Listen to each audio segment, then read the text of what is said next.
Hi guys, Okay. good morning. This is Dr. Jenny Yusuf, physical therapist and doctor of physical therapy, creator and founder of Balance and Pulse Support Group in Aging Adults. I'm your geriatric clinical specialist and certified exercise expert in aging adults. For today, if you are in United Arab Emirates, Salam alaikum guys. And if you are in Philippines, magandang umaga. So it's another, thanks God, it's Thursday. We have another innovator, we have entrepreneur, and some of our educators are being interviewed in this Thanks God it's Thursday. So we have another entrepreneur and innovator. We have Dan Dulnikowski. He is the CEO and the president of Advance Rehab Technologies. And by profession, Dan is the CEO, and also he started his advanced rehab companies providing durable medical equipment in 1992 in Eastern PA. So he's since the startup, his company has provided more than 4,800 plus in acute care, patients, hospitals, clinics, serving lymphedema plague clients and vascular disorder patients. Dan received his BA from Penn State University in 1982 and MBA in 2000. He has also served in the United States Marine Corps 1978 to 1980, and then 1982 in the 4th Marine Division to 1982-1987 in 2nd Marine Division. So Dan, thank you for your service. So Thank he you. lives in Potsdam, PA, with his wife and has 3 grown children and 6 grandchildren. I'm about to say 6 wives. So I have a mistake. No, 6 grandchildren, guys. One life Wonderful. is expensive enough. Thank you. Yeah, that's amazing. So he has a wonderful philosophy. So we don't see ourselves as providers of equipment, but as providers of a solution to a problem. That is what we focus on, getting the patient better. So thank you so much, Dan. Welcome to Balance and Pulse Support Group and Fishigen PT and Wellness podcast and YouTube. So how are you today? I'm doing good. As a matter of fact, you said I got 6 grandchildren. We received some good news last night. My daughter-in-law is expecting number 7. Wow, wow. So That's keep our amazing. fingers crossed, and hopefully that'll work out well for us. Yes, I'm we will looking pray forward to for it. that. We will pray for that. So Dan, thank you so much for allowing us to have another wonderful time with you. And thank you, Dan is one of our speaker and sponsor in the recent Lymphedema Summit. And we have done today to discuss more on what is the importance of knowing what is lymphedema, a little bit of that, and also what are the different innovation that he can use to treat lymphedema. And we have the manual lymph pump right now, so he can explain more. So we can begin, and then Dan will have a small webinar presentation so that we can see the highlights, what are the lymphedema cases, why we need to have compression garments, and about the advanced rehab technologies. All right, Dan, go ahead. All right, I'm going to do a screen share. Hopefully this will work okay. Yes. We have been providing just around 29 years now, and we're up to about 7,000 patients. And I have treated everything from literally children with Milroy's disease, a form of congenital lymphedema, to patients that were 500-600 pounds, morbidly obese, limbs that you could not put your arms around. They're so huge. We've done tons of custom work over the years. So we see a complete wide range of lymphedema, from cancer, venous insufficiency, with ulcerations, you name it. I've seen it and treated it. So that's what we do. So we've helped just about every type of patient here. Now, when Dr. Jenny was going over my background, yes, I am a former United States Marine. That is the best picture I've ever had taken of me, back when I was in Quantico at the basic school for the Marine Corps. And I learned a lot there in the Marine Corps because it's something here that we're considered mission oriented. You give us a mission, we're going to go out there and do it and get it done. And when someone hands me a lymphedema patient and says, Dan, fix this person for me, that's my job. I'm going to go out there and do whatever I have to do to get them better and to improve their lives. And sometimes that includes taking calls at odd hours. I mean, literally at 7:30 this morning, one of my local patients called me and says, oh, I'm having problems and I don't know if the pump is working. So I sat with her on the phone for 30, 40 minutes, going over everything, making sure she knew what she was doing and making sure that it's helping her. So that's the kind of thing I do. I mean, I take calls from patients evenings, weekends, early morning, because I want to help them. The doctors don't come to me because they want to do me a favor by providing equipment. They want to get their patient better. So I've worked for a number of different people. I didn't start my own company in the first week. I've worked as a representative for several different companies, and frankly, a lot of them left me wanting. They were oriented towards getting paid, and that was it. Once it was done, they never wanted to hear from that patient again.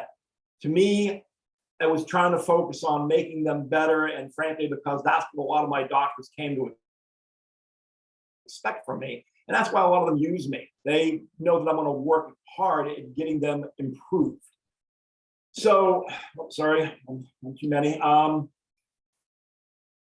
when I say here on this slide where I talk about, hey, I don't want that thing to end up in the box in the garage, that's what happens to a lot of patients when they don't use the pump effectively because they don't either understand it or not getting results from the get-go. They tend to put it away, and then, of course, they get much worse. I've had patients call me up and say, Dan, those boots you gave me, they've done shrunk up on me. And I'm like, I'm sorry, but vinyl doesn't shrink. When's the last time you're actually in the pump and the boot? And they're like, 6 months ago. And I'm like, all right, news flash, the boots didn't get smaller, you got bigger.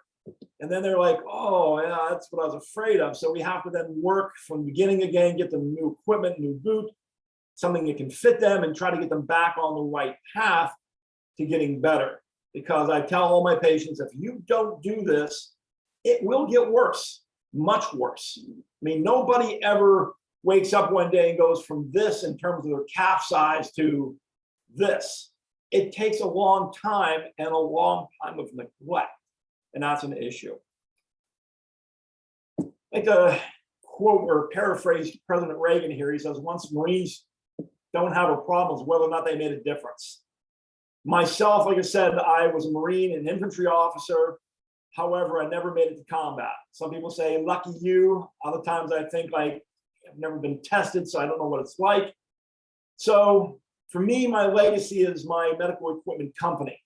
I have all three of my grown children working for me right now. My daughter, Andrea, just kicks butt through the entire state of New Jersey and Philadelphia. My son, Alex, is my office manager, takes care of all the incoming paperwork and scheduling patients. My oldest son, he stands there and coordinates all the benefits checks and billing. My daughter and oldest son are both Filipinos. That's why we have such a good relationship with Dr. Jenny. And my son, Alex, is half Filipino. So we are, basically a very Filipino-American friendly company. So, but here in this picture on the bottom there, you see this young man. He does not have lymphedema, but he agrees to model for me because he is my newest up-and-coming representative. That is my grandson, Stephen. He has shown a great deal of interest in entering the company, and one day, hopefully, he'll take the reins and become the guy. So let's talk about how to get the most use out of a compression pump. Now, when I see these people for the first time, I always say, the pump is not the only thing you need to do. I am a pump guy. It's what I do, but it's not the only solution to your problem. So I always recommend 4 things total here. So I put them in the pump. We recommend generally twice a day for an hour.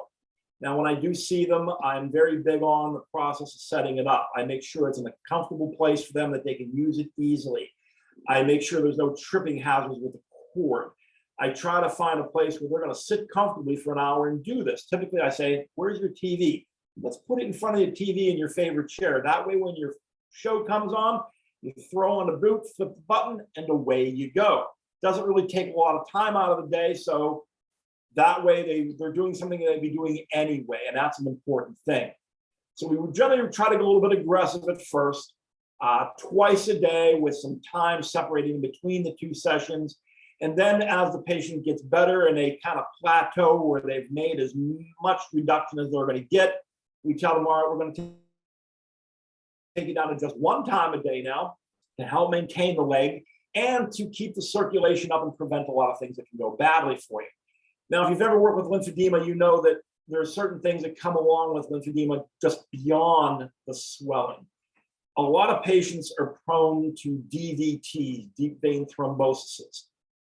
This is a problem because a DVT, when it clogs up that vein in the leg, it's going to hurt really bad and they're going to have a problem. Some patients have to go to the hospital for it.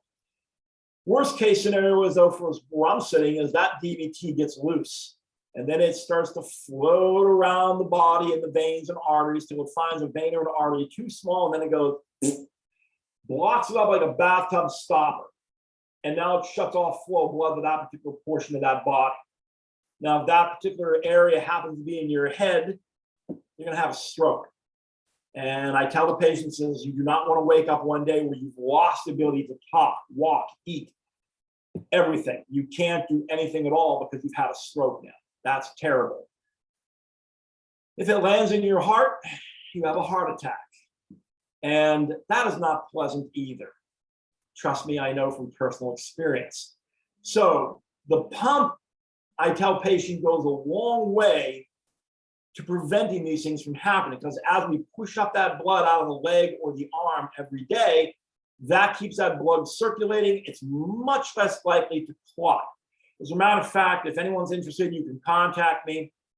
We just got a brand new study since I last did my webinar with Dr. Jenny. It's from a Dr. Attila Soren out of UPMC, that's University of Pittsburgh Medical Center in Pittsburgh, Pennsylvania. Dr. Soren's a past customer of ours. He did a study where he looked at the effects of the pumps and compression on minimizing infections. And he got some wonderful results with using the pump. They dropped infections on patients by about a full third and dropped hospitalizations by 14%. Because I have had a lot of these patients end up in the hospital with cellulitis, not something they want to get. And the pump has been shown here in a good clinical study that it actually helps minimize that risk. And that's what I tell all my patients. It says, you get in this pump every day, you take your risk for cellulitis and you drop it way down. We don't eliminate it totally, but we really minimize the risk. And that's important because if you've ever talked to anybody that's had cellulitis, it hurts. I've had people say it's like having a blowtorch held on their legs. And it's something they don't want to have happen ever again if they don't have to. So the pump goes a very long way to helping to minimize that risk as well. So we also recommend, as thing number 2, to elevate the legs as much as possible. Now, if they're sleeping in a standard mattress and box springs, I often recommend they put a brick or a 2x4 under the foot of the bed, and that helps to raise the bed up. So instead of their head and legs being very horizontal, we take the legs and we raise it up just a little bit. Not so much that the patient's going to notice the difference. They're not going to get acid reflux or a headache because we're not talking about raising the legs up 6 to 20 inches. We say we're going to just lower them or raise them slightly so that gravity then will pull a lot of this edema out of the legs at night while they sleep, and that's a big plus for them. As a matter of fact, the patient who called me this morning, she's telling me, well, I sleep in the chair because I have a hard time getting up to my bed and getting in and out of it. And I'm sitting there going, this is why you're having a problem. You cannot sleep in the chair and have the legs down 24/7 because you're getting dependent edema. And that's a bad thing. So we tell the patients when you get the legs up as much as you possibly can, and that helps a great deal to keep them down and maintain them. Thing number 3, compression garments. This is something that's important for them because they work well with the pump. Now, I want to emphasize one thing. None of the people I really work with recommend pumping on top of a compression stock, but they do work well hand in hand. We tell patients, the best bet for you is to pump first thing in the morning. Pump for an hour. When you're done, take the boots off, put it aside, and then immediately then take your compression stocking and pull it up. Now, this can be a Jobst or a Juzo stocking. It can be a Circade, Ferro Wrap, Comprafit. I don't care what it is. They all work well. But you don't want to pump on top of it, but you also don't want to walk around all day without some type of compression garment, because they work well at keeping the leg from ballooning back out during the day. So we tell them the pump works well at bringing the leg down, but when you take that boot off, the leg is going to want to balloon back out. So that's why you want to put the stocking on pretty much immediately after that. Then walk around all day.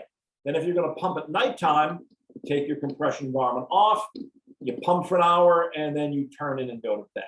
And that works pretty well for a lot of people. Now, lastly, what I'm going to talk about here is something that pretty much brings us right to the topic of the day, is the gait and balance problem. And that is exercise. We want patients to get up and move. This is important. I mean, literally, the vast majority of my patients live in their lazy boys.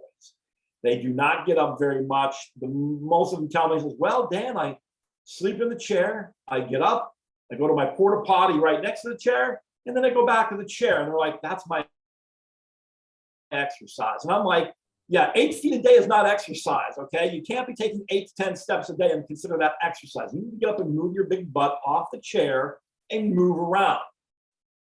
Because typically what happens is we get a lot of patients that get up from the chair, they're unsteady on their leg because the legs are very weak at that point.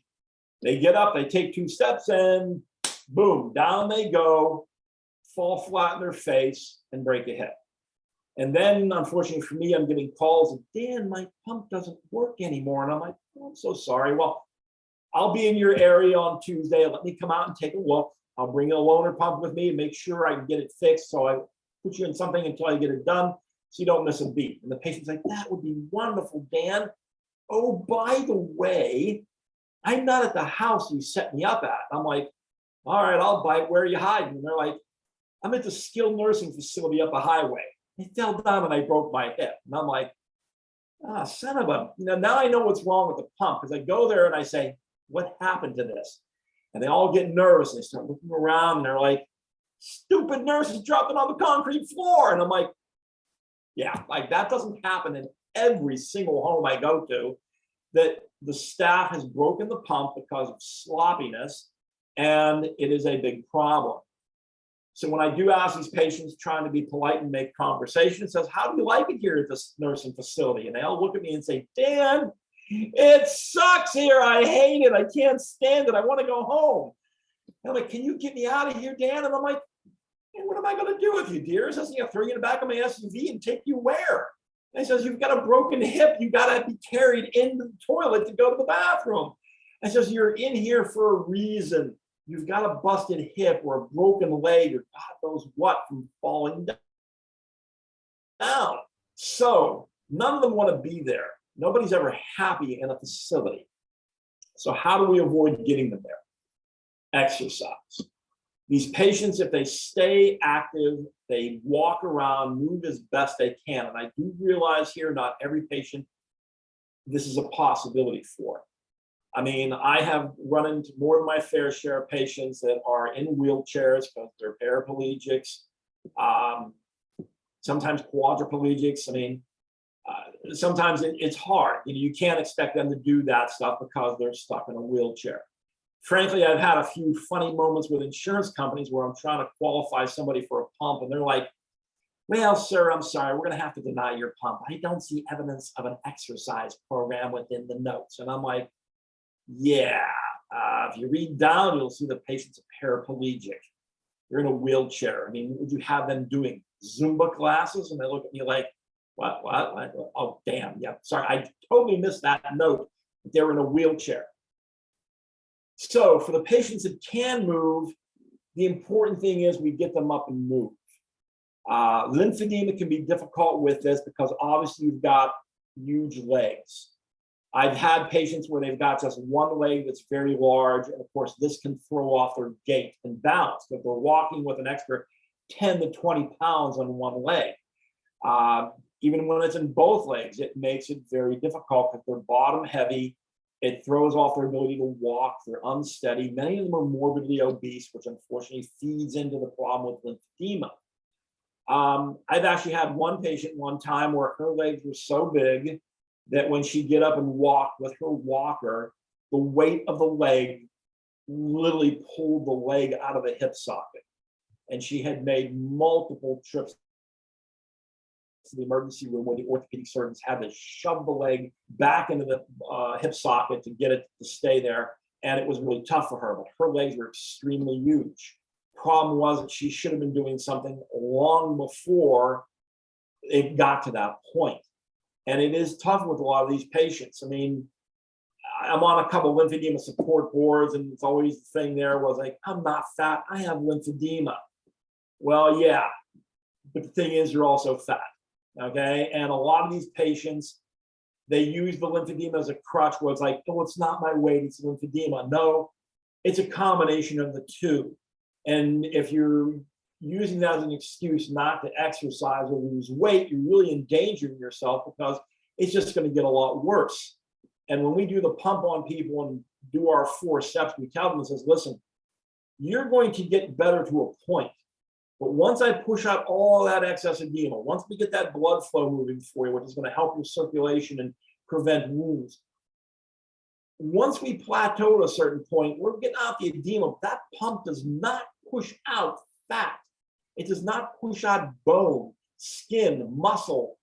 It doesn't. And, you know, your leg, when the pressure from the inside is pushing outwards, making that leg bigger. I tell patients, your leg is not like a balloon. You don't blow it up and all of a sudden it gets up. When you let the air out, the balloon goes and then goes down to its original size. The leg is literally expanding and stretching out and growing tissue. And it's creating more tissue, which is not going to be squeezed out of the leg with a compression boot or compression stockings. It's something you're going to have to lose by physical activity, exercise, and diet. And I tell these patients, says, you need to turn this ship around and start getting better in that aspect, because we can only push out so much out of that leg, and then you're going to have all the excess edema out, but your leg is still typically going to be fairly big because it just grew in terms of size with all the tissue. And really the best way to get rid of that is to move.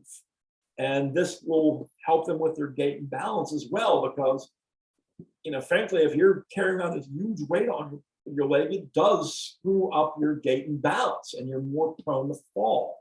So by working that edema out and exercising as part of a multifaceted program for lymphedema, that's much, much better for the patients. So let's talk about how to get a pump, because that is something here that is more difficult than people realize.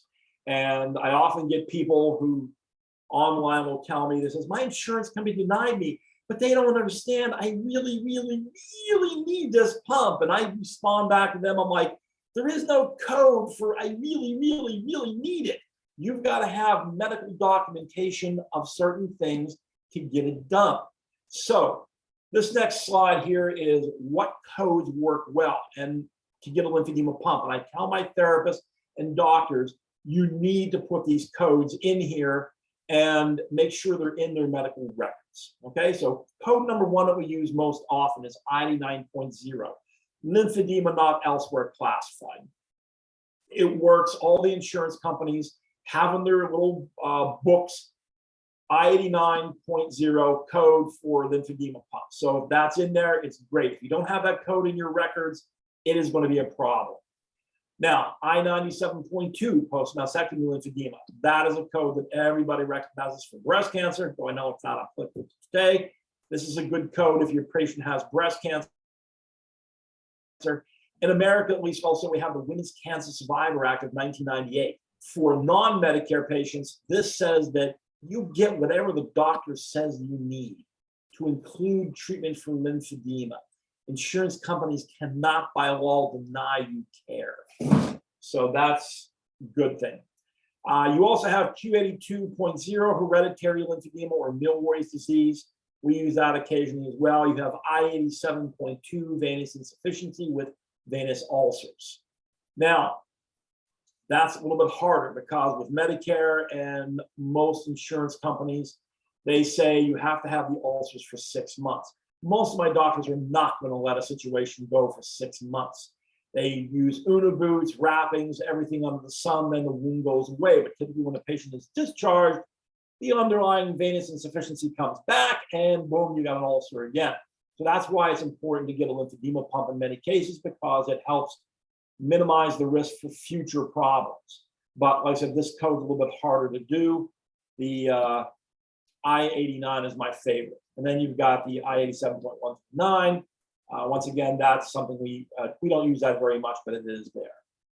So documentation is extremely important. If you got ulcerations, it's important that you or the doctor is doing detailed notes as far as the size, how big the wound is, etc.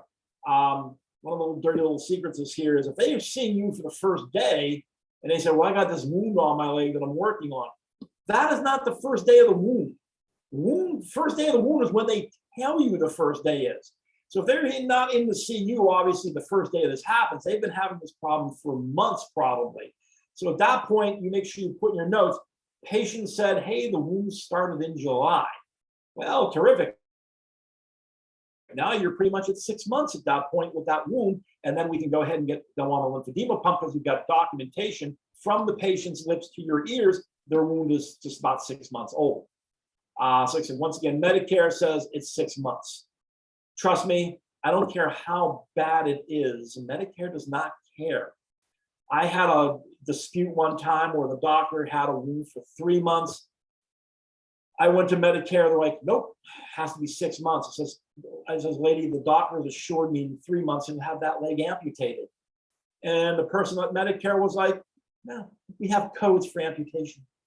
And I just looked at her like, what, are you kidding me? You're telling me you'd rather cut the limb off than pay for my pump? And they were like, well, this is the code. This is what we have to follow the rules. So documentation is important. Get to that 6 month rule if that's what you're dealing with. Now, for I-89.0, the general rule for a pump is 30 days of conservative treatment. Now, what does that conservative treatment mean? Well, things like a stocking. Everybody needs to have in their notes that they've been on some kind of stocking, okay? Doesn't matter if they cannot wear the stocking. Say you've got somebody who's a big V-shaped patient where you're like, I'd have to do custom, it's gonna be $400 or $500, yada, yada, yada. So that's an issue with stockings. As long as you've made the note that they've tried them, that suffices. They don't have to have success, just as long as you've put in the notes they've had to try it. Una boots, Pro 4s also count for that, okay? So other treatments, once again, elevation is important. Exercise. If you're a physical therapist treating lymphedema, frankly, we love those notes because you take great notes typically. Having the notes that you did manual lymph drainage or decongestant lymphatic therapy is all good. That's good. Now, if we're going for here, I put some notes in here about a standard segmental pump, and I'm going to go over one with you in a minute. If we need to get an advanced pump, which is more chambers, more bells and whistles, because the patient, say, is really off the charts big, we do need to document that they tried a standard pump first, and that's important. But once again, it's 30 days of use of a pump. So last documentation here, once again, you got to document how well the standard pump is working. If they're developing areas that are getting huge because the edema is moving up and then stalls, or they're getting pain issues, etc., it's important to note all that. And then you have to have a treatment plan. People think that's unsaid but understood, but with insurance companies, unless you're writing it down, it's not understood at all. You have to spell it out for them. So saying, hey, I order an hour BID at 45 millimeters of mercury, or an hour or 30 minutes TID at 40, all these different types of pressures are all very dependent upon the patient's tolerance for it. And that's something that we do when we set it up, is we run it on them to make sure that it's comfortable for them, because that's important. I know a lot of doctors, sometimes I've had a few will be like, well, I want it at 60 millimeters of mercury. And I'm like, yeah, that's not going to happen, doc. It's like, I put it on a patient, she was screaming at 40. So I don't care if you want it at 60, it's just not going to work. They're not going to use it. So we're very big on making sure that the pressure is comfortable for the patient. All right, so let me take a quick break here and show you this. This is one of my lymphedema pumps. This is a standard pump we use for Medicare. It's made by a company called Compression Systems. It's a very good company. See the little American flag there because it's made in the United States in New Jersey. Their quality is top notch. I've had very few problems with these people in the past. The pump is also easy to use. Now, in this particular pump, we've got your off-on switch, so it's very easy for the patients to figure out. You've got your pressure dial. I have it set currently on 40. You got your pump connection, the boot connection right here. And that is pretty much all this pump has on it. It's more basic pump. Some of our other ones have the ability to do a lot more fancy things, which is good, but for the vast majority of patients, this works quite nicely. And here you have your boot. This is a standard 27-inch boot. You got 4 chambers here. You got little pull-up straps on the thing. It unzips here, so you can take it down or up on the patient. And it's a standard size. Now, these things come in a wide variety of sizes. I can put on a patient this. I have this in wide. I have wide adjustable boots, which open up like huge. And we've done a lot of custom work. If you check out my website at advancerehabtech.net, you'll see a patient there where was brought to me by one of our top therapists in Philadelphia. The woman, my daughter dubbed the Hershey Kiss because when she sat on the bed, she looked like a gigantic Hershey Kiss, like this big V shape. She had stumps for legs, only one arm. She had several large open ulcerations on her backside because she was pretty much bedbound. 2 previous companies had tried to fit her legs without success. So we came up with this gigantic wrap that came around her whole body and velcroed on. Because trying to fit these little stump legs was not working. Plus, she had problems on her backside where she had the ulcers. Her whole lower torso skin was like that of an elephant. It was very rough and hard and not very supple. Excuse me. So we came up with this out-of-the-box solution with this gigantic wrap. So we've done tons of custom work before. Like I said, I've literally done children where I've had small little boots made for them. It all depends on the patient. So, but the pumps, for the most part, when you look at this thing here, it's very easy to put on. Most patients, one of the ways I tell doctors that this pump is a superior therapy for me is because everybody and his brother wants a right for a compression stocking. That's fairly standard medical practice. And I say it is a good idea. But when I'm out to see these patients at home, I say, well, do you have compression stockings? And they're like, yes, I do. And I'm like, where are they? And they're like, they're in a drawer upstairs because I cannot get them on my legs. And if I had a nickel for every time a patient's told me that, I'd be sitting on a beach somewhere drinking a pina colada and not sitting here with you today because I'd be a rich man. None of these patients ever wear these compression stockings because they're very, very tight. Now, just recently, we were down doing an in-service with my daughter at Mercy Fitzgerald Hospital in Philadelphia. They're getting a new doctor down there who's literally going to be doing lymph node transplants. So we're very excited about that. That's something new. There's only a half a dozen doctors that I'm aware of in the entire United States that are doing this. And one of the other vascular surgeons came in and I'm telling him, saying, listen, doc, when I see a patient, I set them up with a lymphedema pump and they tell me they got the jokes or Juzo stocking in a drawer somewhere, but they can't put it on. I'm like, all right, here's what I want you to do. You go to Walmart, CVS, local pharmacy that sells stockings. Get the over-the-counter stockings. Now, typically your Juzo or joke stocking, doctors are going to write for 20 to 30 millimeters of mercury, which is what the textbook tells everybody is proper. Except that the textbook isn't in there in the patient's house having some little old lady with arthritis in her hands trying to yank up a stocking. So it just never ever works for them. So I say, go get the over-the-counter stocking, which typically is maybe 10 to 12 millimeters of mercury. Not going to be the optimum pressure, but it's better than the zero compression they're working now. And typically, a lot of patients see better results with that when, of course, they're using it with the compression boot. Doctor looks at me, nods his head, says, like, I'm gonna go think about that.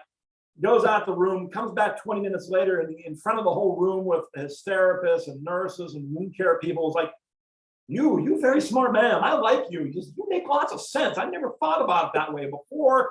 We're going to start doing that here. We're going to start going with lower compression so people actually wear them. And I'm like, good, glad I could help, because that, frankly, is my experience with, like I said, doing 7,000 people, that I find out what works and what does not. So you got to look at your patient, realizing here that a lot of them, we want to do the best for them, but they're just not going to get the whole program because of their disabilities. But you got to kind of push them to do what is possible for them. The pump, I find, is very easy for most people because it's super easy to use. This light compression stockings work better than heavier stockings. And as far as like an exercise program goes, I said any sort of exercises people are doing is a plus. Because I've seen it how many times these people, they get up and literally I've had people get halfway out of the chair before they fall backwards and nearly kill themselves because their legs are just not sufficiently strong enough to help them. And that's when they end up in a nursing home, unfortunately. So I tell patients, it says, the more you do for yourself now, the better off you're going to be. And like I said, by doing a multifaceted approach, we do better for patients than just leaning on physical therapy, a lymphedema pump, compression stockings, elevation. When we're doing all these things as a part of a full-blown plan, patients are going to get better quicker and stay better longer by doing like I said, a multi-pronged approach to it. So, Dr. Jenny, do you have any questions? That's really nice. Thank you so much, Dan. It's really amazing to see that we're educating this, because people really doesn't know on how they can order this. If you don't have a physical therapist on board, you can always ask your doctor. And the doctor sometimes tells you you have a swelling, and the client doesn't know what are those swellings are. They don't know what is lymphedema. They just know that they have those increased size. And now recently, with increasing providing education, they are now familiar on what is lymphedema. So a little bit of recap: lymphedema is the swelling on your legs or arms, and there's because of the blockage in your lymphatic system. So it can be primary or secondary. It means that you were born like increased with the swelling. So that's primary. So you can see people with bigger legs, elephantiasis, something like that. And secondary are more common, especially you have history of surgeries, mastectomy from cancer, the removal of certain lymph nodes, something like that. So if you know somebody that you met outside and they have one leg is bigger than the other, and you can talk to them, advise them that some people using those things like manual lymph drainage or pump, compression pump. So that's very important. And this needs a diagnosis and also a referral from your doctor. All right. So Medicare covers, some insurance covers. So that's really important that then emphasize for us clinicians those.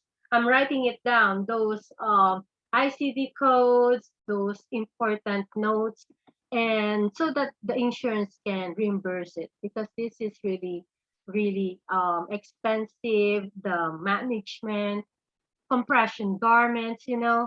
So thank you so much, Dan, for showing us on how to take care of their pump and how to order. Thank you. Not a problem. A lot of the information I went over today is on my website at advancerehabtech.net.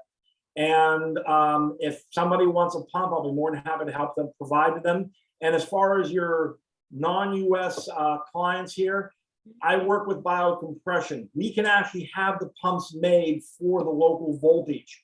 So I have sent pumps over to the Philippines before. We can have them made in 220.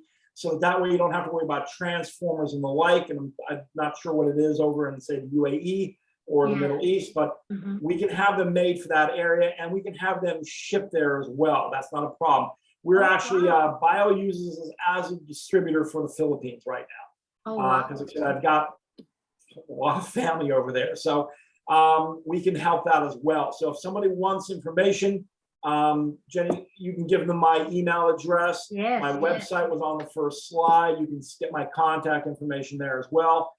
And if somebody just has general questions, listen, I'm happy to help out. Just email me with your questions, or you want to know about something in particular or follow up on something I've said. I'm more than happy to talk to anybody here who's watched the seminar for you. Okay. So Yes. not a problem. We'll be happy to work with everybody in the future too. Yes. Dan, what is the best email that you use that you can tell them? Yeah, it's zstimman@aol.com. That's ZSTIMMAN@aol.com. That's actually a product that I used to sell years ago. I had a little mnemonic stimulator.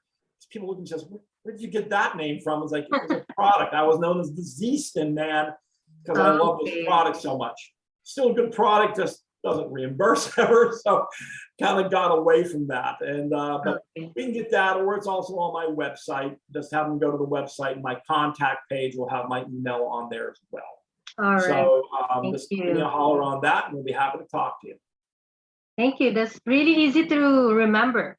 So guys, if you have any question, that's really amazing. I'm not really aware that we can do some shipping in the Philippines. So here in America, he is covering Pennsylvania, Delaware, New Jersey. What else, Dan?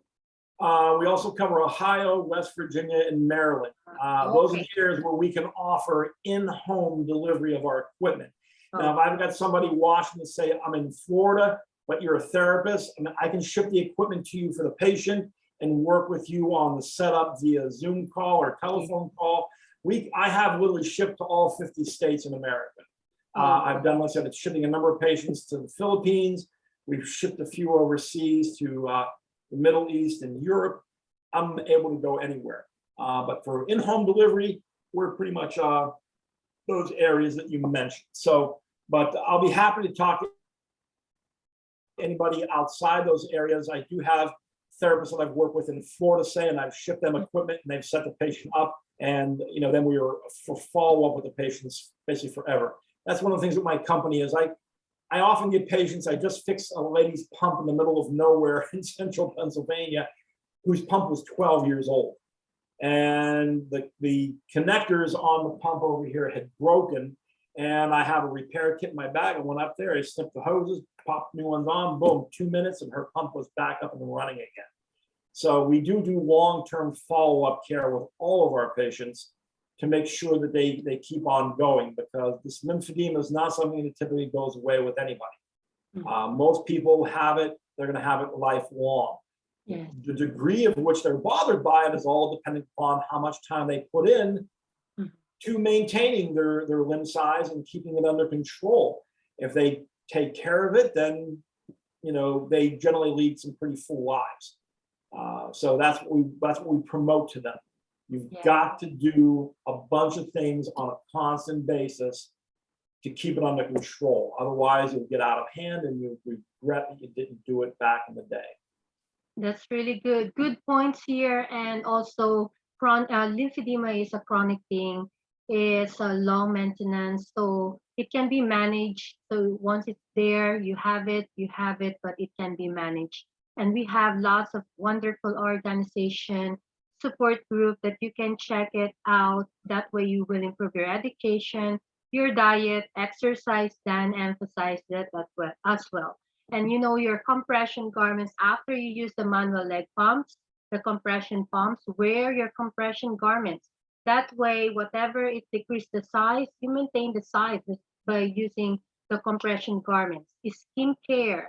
So check out the lymphedema therapies in your area. So you need to have those basic manual leg bandaging things as the primary, and this will be part of your maintenance and adjunct therapy. All right.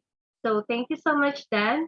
And I hope you guys, you're welcome. You learned something from our presentation for today, learning what is lymphedema, the benefits and uses of manual compression pumps, how to order, and how we can manage, things like that.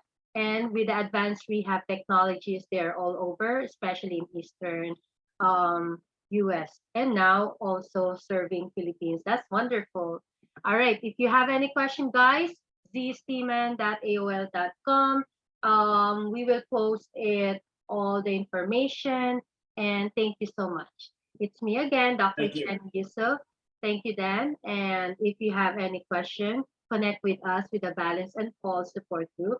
I am your Vice Chairman in the Special Interest Group in Academy of Physical Therapy Association in Global Health in Aging Adults. So thank you and have a great day. Bye for now, guys. Thank You, you. Dan. Welcome. Bye-bye.